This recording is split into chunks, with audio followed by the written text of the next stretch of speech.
calculate the energy level of first overtone band having V equal to 0 and V equal to 1। इसका मतलब है first overtone band का आप लोगों को क्या बेटा एनर्जी लेवल कैलकुलेट करना है। ये चीजें मैंने आपको नहीं पढ़ाया, ये मैं आपको बताऊंगा क्योंकि मैंने कल आपको बताया था। मैं ये टॉपिक फिर से रिपीट करूंगा। अब देखो यहाँ पे, देखो यहाँ पे इसका मतलब है कि अब हम यहाँ इसका भी हम यहाँ आपको पता है कि simple harmonic oscillator, sorry an harmonic oscillator an harmonic oscillator ई क्या होता है बेटा एनर्जी, ये किसके बराबर है V plus 1/2 omega E minus V plus 1/2 square omega E X E. This is the formula an harmonic oscillator to calculate energy level. देखो कैसे है, अगर सपोज हम यहाँ V का वैल्यू 0 के बराबर रखेंगे, V का वैल्यू हम यहाँ 0 के बराबर रखेंगे, करो देखो 0 प्लस 1/2 ओमेगा ई माइनस, ठीक है without 0 plus 1/2 square omega E x, ठीक है बेटा यहाँ तक समझ में आया। Any doubt? आप देखो ये क्या बनेगा 1/2 ओमेगा ई, ठीक है माइनस 1/4 ओमेगा ई एक्स ई, ठीक है एनी डाउट? सर समझ में आया? सर देखो आप यहाँ पे देखो, क्योंकि एग्जामिनर आपको कभी कभी कंफ्यूज भी करेगा, यहाँ आपको एक्स ई का वैल्यू नहीं लगाना है, ये बात याद रखना। एग्जामिनर आपको 100% कंफ्यूज करेगा, वो बोलेगा कि calculate the energy level of an harmonic oscillator having V equal to 0, V आपको पता है which is vibration quantum number, confusion मत करना बेटा, कंफ्यूजन मत हो जाना, and XC equal to 1, XC value आपको नहीं लगाना है। XC वैल्यू आपको कब लगाना है, जब आपको डिसोसिएशन एनर्जी निकालना है। क्योंकि एग्जामिनर वो बच्चों को कंफ्यूज करता है, इसलिए ये चीजें आपको पता होना चाहिए। अब देखो बेटा यहाँ ओमेगा ई, अगर हम उसको कॉमन निकालेंगे हमें कोई प्रॉब्लम आएगी नहीं। देखो मैं ऐसे भी लिखूंगा ना, देखो बेटा 1/2 माइनस 1/4 ओमेगा ई, ठीक है एक्स ई। यहाँ पे क्या है, यहाँ पे क्या बनेंगे अब 1/, बनेगा 1/4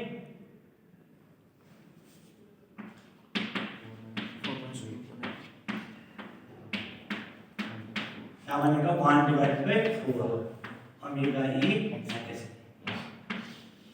देखो अब हम कंपैरिजन करेंगे सिंपल हार्मोनिक ऑसिलेटर की भी एनर्जी लेवल और एन हार्मोनिक ऑसिलेटर की भी।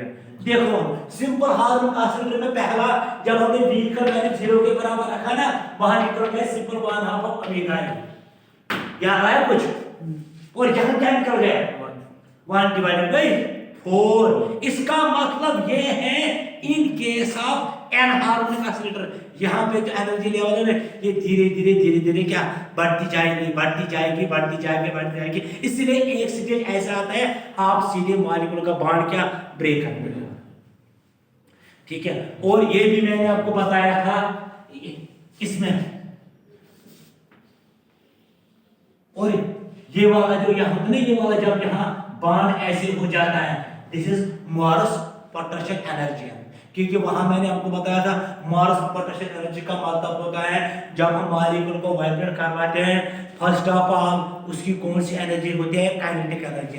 फिर ये काइनेटिक एनर्जी सीधे किस में होती है, पोटेंशियल एनर्जी में। उस फिनोमेना को क्या बोलते हैं, मॉरस potential energy.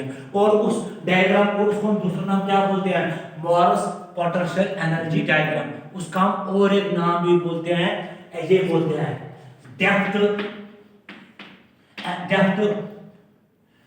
Depth of Morse potential. Depth of Morse potential का मतलब होता है यहाँ पे जो एनर्जी लेवल डायग्राम है ये पूरी तरह ट्विस्ट होती है ऐसे। इसको हम दूसरा नाम क्या बोलते हैं, तीसरा नाम क्या बोलते हैं, डेप्थ ऑफ मॉरस पोटेंशियल। मतलब नीचे जाता है, डेप्थ। आया समझ में? Yes sir. इसके बाद हमने इसका क्या किया, इसके बाद अगर सपोज आपको v का वैल्यू 1 के बराबर है, यही फार्मूला आप निकालोगे, वहां पे एनर्जी लेवल डिफरेंट, ठीक है। इसके बाद अब हम इसका क्या निकालेंगे, एनर्जी डिफरेंस। वो चीजें मैंने आपको बताया था, है ना, वो मैं दिखाऊंगा या वो आपको आता है? Final minus initial. हाँ, वो आपको आएगा ना फाइनल, ठीक है। इसके बाद अब देखो बेटा, अब यहाँ पे क्या चीज है, टाइम क्या है? Time sir 11:20। 11:20। अभी टाइम है 25।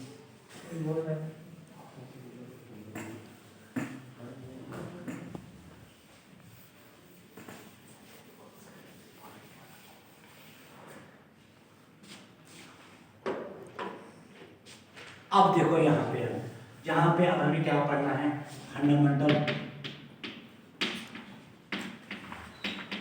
Frequency, fundamental frequency. अब हमें जो यहाँ पढ़ना है, हमें पढ़ना है क्या, फंडामेंटल फ्रीक्वेंसीज। देखो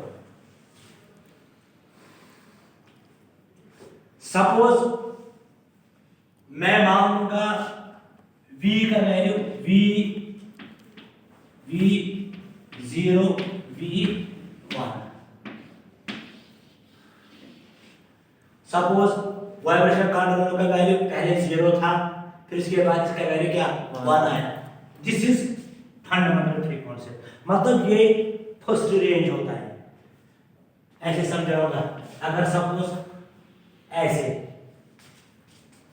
सपोज हमने यहाँ इलेक्ट्रॉन को पहले किस पे रखा था, ग्राउंड स्टेट पे, ठीक है।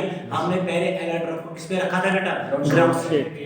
उस टाइम वाइब्रेशन का वैल्यू 0 के बराबर है। ग्राउंड स्टेट से लेकर हम उसको कहां भेजेंगे, एक्साइटेड स्टेट। उस टाइम v का वैल्यू 1 के बराबर है। जब ये ग्राउंड से लेकर एक्साइटेड स्टेट में चला जाएगा ना, उस चीज को हम बोलते हैं दिस इज फंडामेंटल फ्रीक्वेंसी। मतलब ये सिर्फ एक स्टेप ऊपर जाता है, ये सिर्फ एक स्टेप ऊपर जाता है। तो यहाँ पे आपको और एक पॉइंट याद रखना है, in case of an harmonic oscillator, हम सिंपल हार्मोनिक ऑसिलेटर में क्यों नहीं पढ़ते हैं फर्स्ट हार्ड बैंड्स, या हम सिंपल हार्मोनिक ऑसिलेटर में क्यों नहीं पढ़ते हैं क्या बेटा, ओवरटोन्स। हम ये एन हार्मोनिक ऑसिलेटर में क्यों पढ़ते हैं, इसका रीजन भी मैं आपको बताऊंगा। क्योंकि सिंपल हार्मोनिक ऑसिलेटर में आपका जो दो लेवलों के बीच एनर्जी लेवल होती है ना, एनर्जी डिफरेंस होती है, वो कांस्टेंट रहती है। वो क्या होती है बेटा, कांस्टेंट होती है। या ये इलेक्ट्रॉन एक कदम ऊपर जाएगा या ये एक कदम नीचे जाएगा, उसको बोलते हैं फंडामेंटल फ्रीक्वेंसी। मगर किसी रेंज तक जाएगा, उससे ज्यादा आगे नहीं जाएगा। अब यहाँ एन हार्मोनिक ऑसिलेटर में हम क्यों पढ़ते हैं फंडामेंटल फ्रीक्वेंसी? फंडामेंटल फ्रीक्वेंसी तो कॉमन बात है, मतलब ये कोई पर्टिकुलर पॉइंट होता है। फिर उसके बाद अगर ये इलेक्ट्रॉन, अगर आपने उसको ग्राउंड स्टेट में रखा, in case of an harmonic oscillator ये ग्राउंड स्टेट से सीधा आगे चला जाएगा शेल 2 में या लेवल 2 में भी, 0 से लेकर लेवल 2 में ये जाएगा, 0 से लेकर लेवल 3 में भी। क्यों? क्योंकि एन हार्मोनिक ऑसिलेटर का जो वहां पे एनर्जी लेवल, जो दो शेलों के बीच एनर्जी डिफरेंस होती है ना, वो कांस्टेंट नहीं रहती है, वो चेंज होती है। क्या होती है बेटा? चेंज होती है।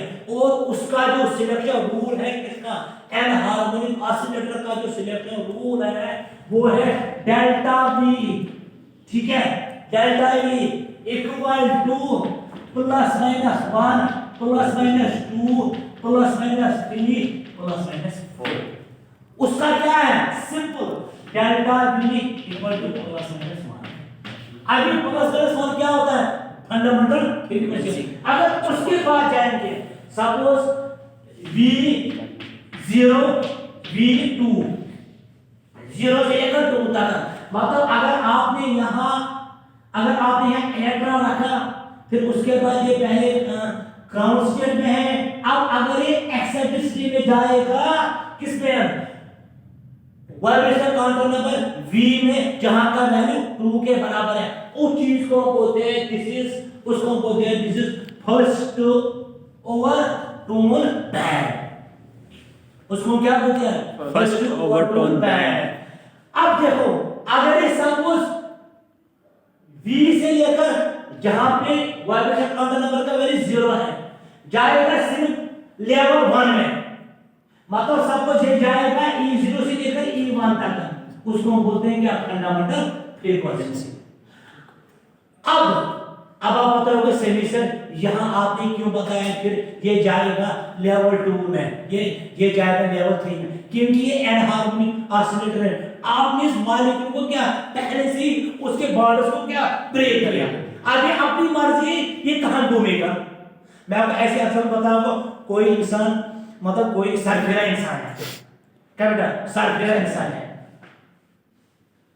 अगर उसको कोई कुछ भी बोलेगा ये कुछ भी वहां से बाकी है, गाली देगा, कुछ भी बोलेगा, इसीलिए उसको अपने हाथ पे छोड़ दो, जहां जाएगा वहां उसको क्या जाने दो।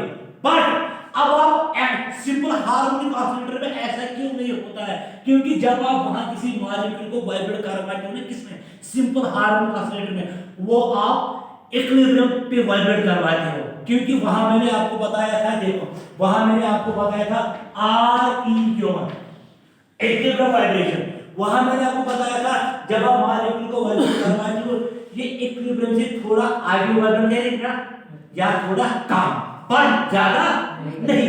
यहां ये क्या है, यहां आप इसको खुला छोड़ दिया। एनहार्मोनिक ऑसिलेटर में जब आपने मॉलिक्यूल को वाइब्रेट करवाया ना, आपने इसको खुला छोड़ दिया, जब आपने इसको खुला छोड़ दिया उसकी अपनी मर्जी है ये किसी भी एनर्जी लेवल में जाए, एनी डाउट, ये किसी भी एनर्जी लेवल में जाएगा। इसीलिए जब ये V से लेकर 0 तक अगर आपने उसको पहले ग्राउंड स्टेट में ले लिया, फिर ग्राउंड से लेकर जब ये जाएगा एक्साइटेड स्टेट में जहां पे इसका एनर्जी लेवल E2 है, उसको हम बोलते हैं first overtone band, any doubt. फिर उसके बाद अगर ये जाएगा 0 से लेकर 3 तक, उसको हम क्या बोलते हैं, सेकंड ओवरटोन बैंड। अब अगर ये जाएगा 0 से लेकर 4 तक, उसको हम क्या बोलते हैं, थर्ड ओवरटोन बैंड। इसीलिए डिफरेंट बैंड में जाना जाता है, उस चीज को क्या बोलते हैं, ओवरटोन। आया समझ में। अब आपको यहाँ ओवरटोन का भी एनर्जी लेवल निकालना है, वो देखिएगा बेटा कल, क्योंकि अब मुझे पीछे वालों का क्लास है, ठीक है।